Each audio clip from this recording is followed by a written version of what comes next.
Bible मुकद्दस फरमाती है यूहन्ना 6:56 में, जो कोई मेरा गोश्त खाता है और मेरा खून पीता है वो मुझ में कायम रहता है। यहाँ पर बात की जा रही है खुदा में कायम रहने की। बाइबल मुकद्दस ये भी फरमाती है पहला कुरिन्थियों 6:19-20 में, क्या तुम नहीं जानते कि तुम्हारा बदन खुदा का मकदस है और खुदा का रूह तुम में बसा हुआ है। मतलब अगर हम मसीह में कायम रहेंगे तो खुदा हम में कायम रहेगा।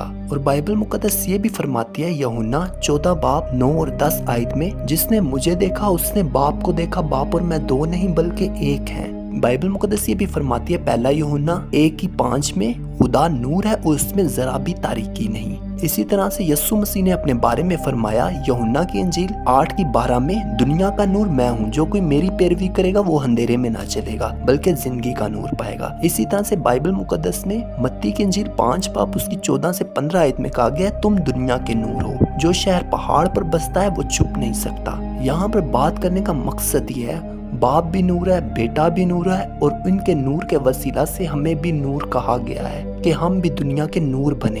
इफिसियों की किताब 5 बाब 8 से 9 आयत में लिखा है, क्योंकि तुम कभी तारीकी थे मगर अब खुदावन में नूर हो, बस नूर के फर्जंदों की मानी चलो। नूर का फल नेकी, रास्तबाजी, सच्चाई में होता है। खरूज की किताब 34वां बाब और 29 आयत में लिखा है, जब मूसा खुदा से मिल के आता था तो उसका चेहरा भी रोशन होता था। खुदा चाहता है कि जिस तरह खुदा नूर है और उसी तरह बेटा भी नूर है और उसी तरह से खुदा चाहता है कि उसके लोग भी नूर बने। फॉर एग्जाम्पल, एक कमरे में 3 बल्ब लगाए जाएं तो क्या उनकी रोशनी मुख्तलिफ होगी एक दूसरे से? बिल्कुल नहीं, और वो सारी रोशनी मिलकर एक रोशनी बनेगी। इसी तरह से अगर हम में नापाकी हो तो हम खुदा को पसंद नहीं आएंगे।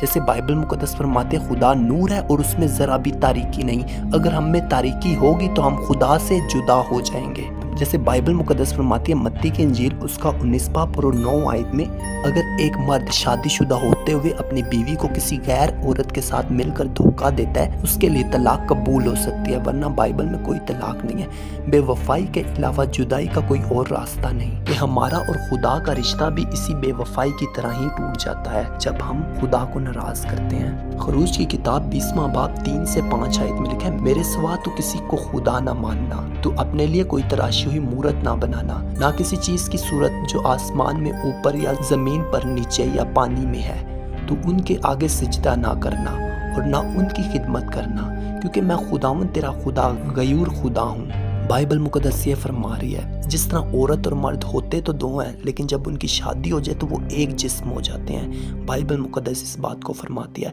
इसी तरह जब हम खुदा बाप और बेटे के साथ मिल जाते हैं, हम उनके नूर में रंग जाते हैं, तो फिर अगर हम बेवफाई करेंगे तो खुदा हमें अपने मुंह से निकाल फेंकेगा। बेवफाई के अलावा जुदाई का कोई और रास्ता नहीं है। अगर हम बेवफाई करेंगे तो खुदा से हम जुदा हो जाएंगे। इसीलिए अगर हमें कायम रहना है तो हमें नूर बन के कायम रहना है, पाक बन के कायम रहना है मसीह में।